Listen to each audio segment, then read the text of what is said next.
Am I the a-hole for getting my new coworker fired for falsely accusing me of being racist? Hi, I work in healthcare and this has been a huge stir among my coworkers, and most are hugely divided. This was sometime last year, and I waited a bit for anonymity's sake. I work in the ER as a nurse. There was a new nurse working who was in her first week working with me that day. I was talking to the CNA about a new patient I had just got. I should note, this patient's name includes either a racial slur or a racist nickname for their race. I don't want to elaborate on what their name is for patient privacy. I know it's not great to say it, but hypothetically you could think of it as being Mr. Ching Chong. So I said to the CNA, I need to go check on Mr. Mrs. Blank. The new nurse gave me a crazy look and said, I can't believe you just called your patient that. I tried to stop her and explain that, hey, that's actually his name. But she kept yelling and cussing at me, calling me a racist. It was super embarrassing and it got the attention of several staff members, patients, and visitors. After she calmed down and breathed for a second, the CNA told her that it's the patient's legal name. She looked in disbelief, and she was shown their chart. She awkwardly laughed and apologized, but the damage was done. I went to HR right after my shift ended, and they fired her within an hour. She was in her 90-day period, and they figured it wasn't worth it to keep her when she had already created a hostile work environment. Several coworkers have defended her and said she thought she was standing up to racism. I think she should have let me freaking speak after she said I can believe you said that, because I was about to tell her that it was their actual name. I don't think screaming and going off like that in the workplace is appropriate anyways. Am I the a-hole? I need some peace of mind on the subject. Now for the top comments. But she kept yelling and cussing at me. Several co-workers said she thought she was standing up to racism. Not the a-hole. She didn't just get fired for calling you a racist. She also made a huge scene in a professional setting with patients around. Not the a-hole. They fired her for her lack of professionalism. She behaved incredibly unprofessionally, and she was fired for that. Not because she stood up to racism. Everyone should take a stand against racism, but yelling, screaming, etc. is not standing up to racism. That is just behaving unprofessionally. Had she taken it to HR or her supervisor, that would have been different. People hate HR, but this is exactly why it exists. If the new coworker had gone to HR, she could have just said something to them. HR goes back and checks it out and maybe even handles it with OP never knowing. And then there's not a rift in staff, or this person being forced to leave for flying off the handle about something she was wrong about. I went to HR right after my shift ended, and they fired her within an hour. A nurse was fired for yelling at a coworker and apologizing. Must be a pretty well-staffed ER if that one incident was enough to get her canned. Most ERs will even let you get away with yelling at a patient once. There's 3 nursing schools within 60 minutes of where I live. We actually don't struggle for staffing. I've been here for 10 years. They are quick to fire anyone for any racial issues, etc. If someone comes across as a pot stirrer in their first 90 days, they will be let go quickly. Next story. Am I the a-hole for not caring if I made coworker late? When I started my new job, I found out that a woman who lives in the same complex as I do had started working there as well. She and I struck up a conversation, and after a week, we decided to carpool. It was great, a gas saver, and it's been working out pretty much perfectly. Except she has 2 kids who are really into long goodbyes, crying and whatnot, while her husband makes a minimal effort to get them so we can leave. When it's her turn to drive, I've been late a couple of times because, in her words, the kids were having a meltdown and her husband couldn't handle it, so she had to calm them down before leaving. I'm not talking majorly late. I'm talking about cutting into our grace period, and I don't like to consistently abuse our grace period. Well, this morning when I bent down like I do every morning to say goodbye to my baby boy, he climbed out of his bed, curled up around my arm, and put his head on me before going back to sleep. So I stayed there and let him sleep for another 15 minutes. She was calling my phone, and I kept telling her I was on my way. I finally got there, and she asked me what happened. I told her, and she got mad and asked me how I could make her late because of a damn cat. I told her we've been late before because of her children, and she absolutely said that was not the same thing, and I shouldn't compare it, because that's just an animal. I said, well, that animal is my baby, and anytime he needs me, I'm going to be there. So if that's an issue, I understand if you don't want to carpool anymore. She didn't say anything else on the way to work, but I heard through office gossip that she told people I made her late because of a cat. Laughing out loud. I'm fine with not carpooling with her anymore. Edit. He is 4 months old. He's about 3 pounds. He's a void, completely black with a tiny whisper of white on his belly. He's the cutest little thing. I wanted to post a picture, but it wouldn't let me. His name is Lucky. I just wanted to happily vent because I'm fine ending our carpool relationship. Wasn't my idea in the first place. I have PTO, I have an excellent attendance record, and I'm also good at my job. So if I decide to be late because of my cat, I can absorb the blow with no impact. If I choose to be late or take a day off because of my cat, that's exactly what I'm going to do. Turnabout is fair play. Fair exchange ain't no robbery. And a million other things my father used to say. The people in these comments have shown me that some folks are way too comfortable being disrespected, tucking their tails between their legs and walking away. You don't get to treat me a certain way and then dictate how I respond. For those of you who live your life that way, more power to you, but I'm not the one. Now for the top comments. Stop carpooling. Exactly. It looks like this arrangement isn't working for either of us. Let's go back to commuting separately.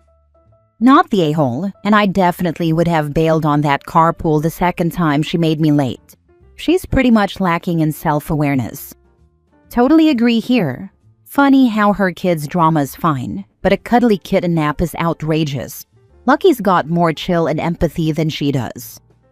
Not the a-hole. Oh, so her kid's crying is a valid reason to be late, but your emotional support furball doesn't count? Nah. If we're playing the empathy Olympics, it goes both ways. You gave her the same grace she expected from you. If she can't handle that, then yeah, solo rides it is. Enjoy the playlist. That's exactly what I'm talking about.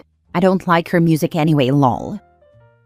Next story. Am I the a-hole for not leaving my planters or landscaping when I move? So I'm moving soon. I bought a house and I can't wait. Recently, the people who bought my current house stopped by, which I always thought was a no-no unless you're selling to people you actually know, which is not the case.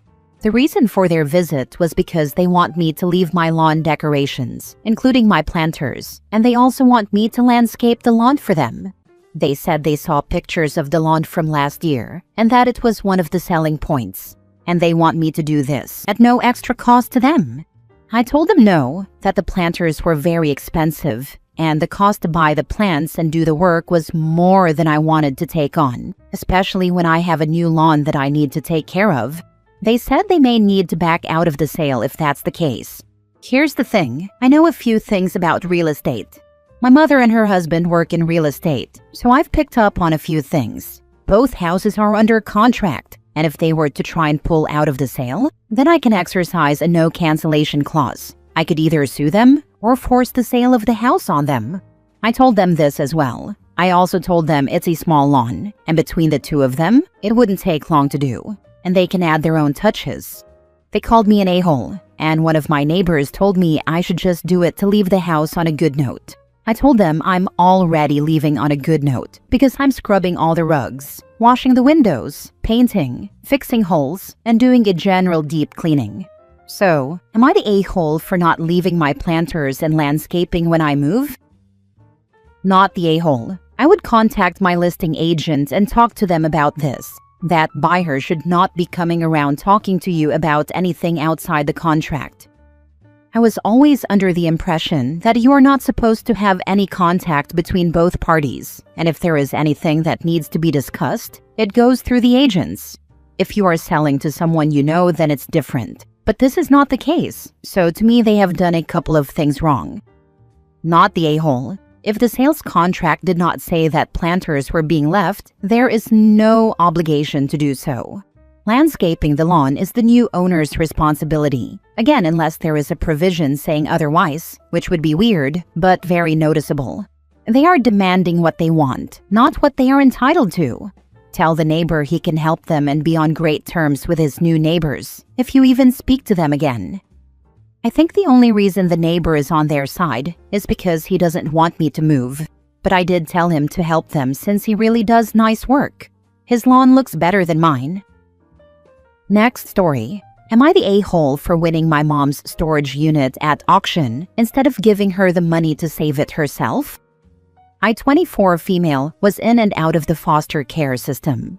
My mom would lose custody of me and my 3 siblings only to do the bare minimum to get us back, just for the cycle to repeat. I eventually aged out of foster care, went to college, and moved to another state. I still check in with my mom every week. She was diagnosed with heart failure, which came on from other terrible decisions. I offer support when she reaches out, whether it's with money, food, etc. Most of the time, I don't hear back. And when I do, it's usually because she wants something. She has a long history of lying to and stealing from all of us. She's currently homeless. We have offered her a place to stay if she gets clean, and she won't. After we turned 18, we reconnected with our extended family, grandparents and cousins, and those relationships have become important to us. A couple of months ago, she called me in a panic at 2 o'clock in the morning. She said her storage units were about to be auctioned off, that she wasn't even behind on payments, and that the owners were trying to scam her. She needed $1,000 immediately because there were only 15 hours left before the auction. I told her I'd check in the morning once I got to work and see what I could do. The next day, I did some digging and looked at the contents of the storage units. What was listed broke my heart. Family photos, vases from great-grandparents, personal documents, birth certificates, social security cards, my mom's clothing and tools, and everything from my grandmother's house. She passed away just last year. I decided to bid on the unit myself and ended up spending nearly $1,200 for it. Afterward, I spoke to the owners, who told me they'd been trying to help my mom for months, discounts, payment extensions, etc. But eventually, she just stopped answering them. They said they had no other option but to auction it. I was devastated. My siblings said that if I hadn't stepped in, all of those memories and important documents would have ended up in a stranger's hands. My siblings were relieved and grateful.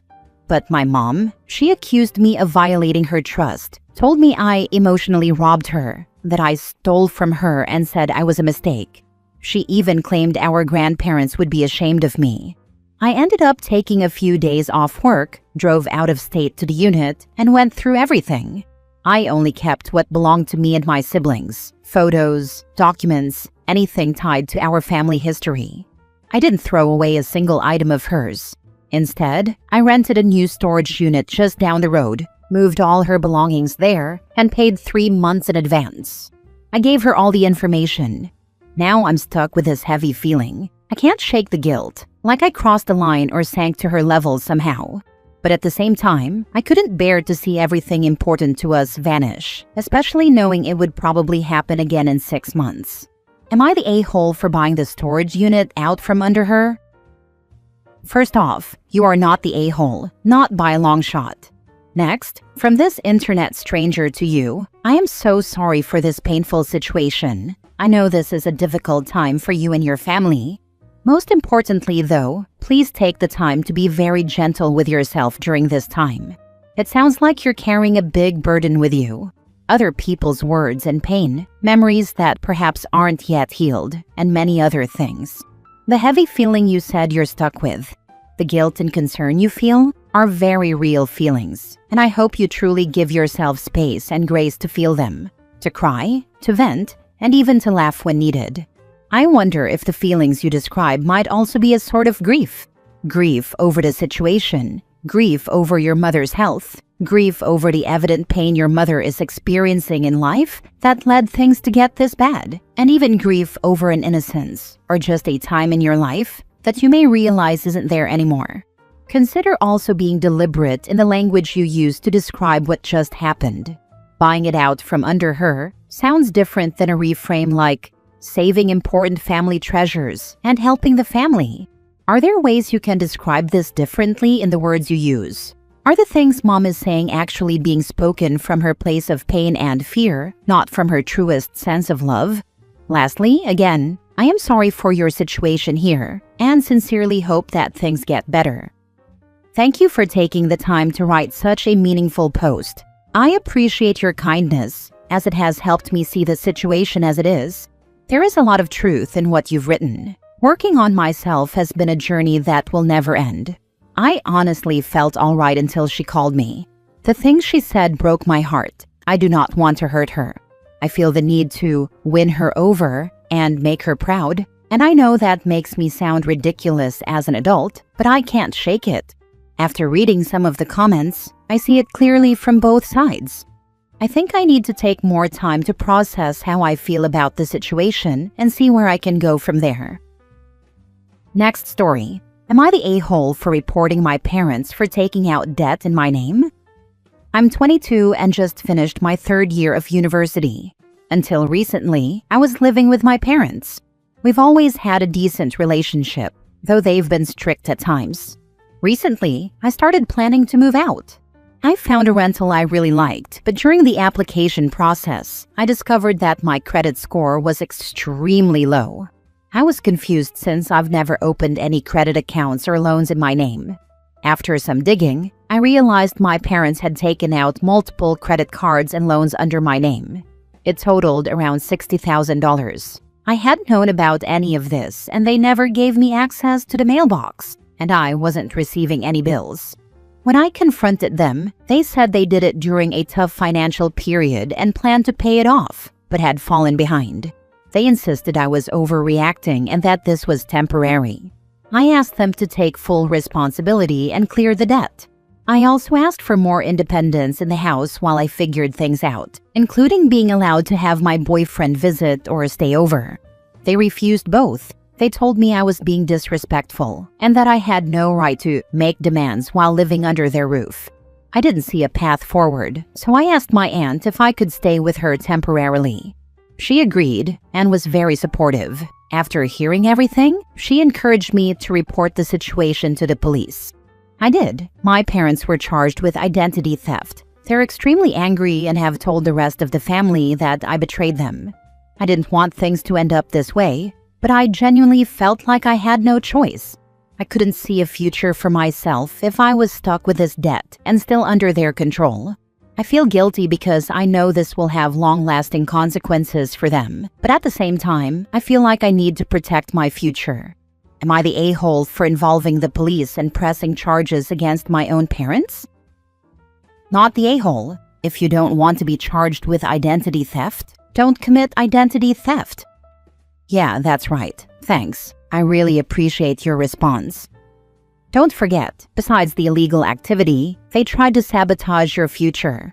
Your family has no reason to be upset with you for looking out for yourself when you were abused financially, especially to the tune of $60,000.